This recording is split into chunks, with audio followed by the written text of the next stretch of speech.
YCP విద్యార్థి విభాగం నేతలతో జగన్ మాట్లాడుతున్నారు. ఇప్పుడు ఆ లైవ్ చూద్దాం. ఉన్న కోర్సులు ఇక్కడ ఎందుకు లేవు, ఎందుకు డిగ్రీ అన్నది ఇక్కడ నామకే వాస్తే చదువుగా ఉంది, ఎందుకు అక్కడ డిగ్రీ అనేది ఎందుకు వాల్యూ అనేది ఉన్నది అని చెప్పి అసెస్మెంట్ జరిగింది. ఎడెక్స్ అని చెప్పి ఒక సంస్థను తీసుకొని వచ్చి ఐవీ లీగ్ కాలేజెస్ అంటే ఈ స్టాన్ఫర్డ్, ఎంఐటి, ఇవే కాకుండా ఎల్ఎస్సి ఇటు పెద్ద పెద్ద యూనివర్సిటీస్ అన్నిటితో కూడా వాళ్ళ ఆన్లైన్ వర్క్, వాళ్ళ చదువులు, వాళ్ళ సర్టిఫికెట్లు, వాళ్ళ డిగ్రీలు మన కోర్సులో కరికులంలో భాగం చేస్తూ సర్టిఫికెట్లు కూడా వాళ్ళ దగ్గర నుంచి వచ్చేట్టుగా, క్రెడిట్స్ వాళ్ళు ఇచ్చేట్టుగా భాగస్వాములను చేస్తూ ఎడెక్స్ ద్వారా మన డిగ్రీలో కరికులంలో ఆన్లైన్ ద్వారా పార్ట్ చేస్తాం. ఇది మొట్టమొదటి మార్పు. డిగ్రీలో క్వాలిటీ ఇంప్రూవ్ చేస్తూ మొట్టమొదటిసారిగా డిగ్రీలో మ్యాండేటరీ ఇంటర్న్షిప్ తీసుకొచ్చినాం. మొట్టమొదటిసారిగా డిగ్రీకి వాల్యూ ఇస్తూ చదువులు ఉండేట్టుగా కాలేజీలన్నీ కూడా ఖచ్చితంగా నాక్ రిజిస్ట్రేషన్ వైపు అడుగులు వేయించాం.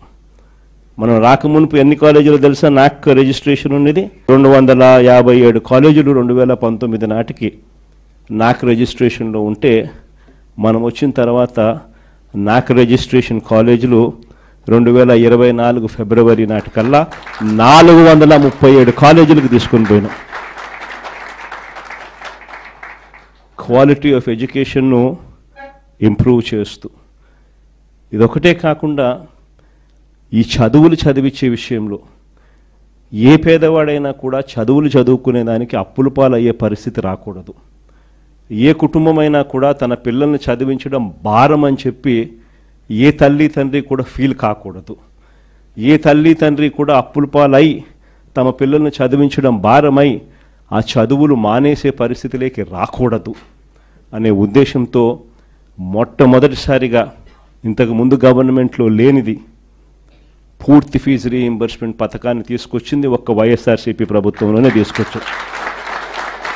దీనికోసం ఏకంగా 12,000 కోట్ల రూపాయలు ఉట్టి ఫీజు రీయింబర్స్మెంట్ పథకంలో మనం పెట్టిన ఖర్చు కేవలం విద్యా దీవెన అన్న ఒకే ఒక పథకం మీద 12,609 కోట్లు ఖర్చు చేసినాం. కేవలం విద్యా దీవెన అని ఒకే ఒక పథకం మీద.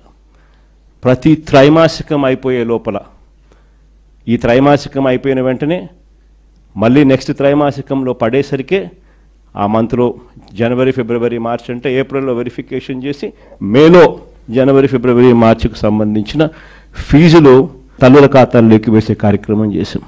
వసతి దీవెన అని చెప్పి ఎవ్రీ ఏప్రిల్ ఖచ్చితంగా క్రమం తప్పకుండా ప్రతి పిల్లాడికి, డిగ్రీ చదివే పిల్లాడికి అయితే ఏకంగా 20,000 రూపాయలు 2 ఇన్స్టాల్మెంట్లలో ఇచ్చే కార్యక్రమాలు 1,100 కోట్లు ప్రతి సంవత్సరం ఏప్రిల్లో ఇచ్చేట్టుగా అడుగులు పడ్డాయి.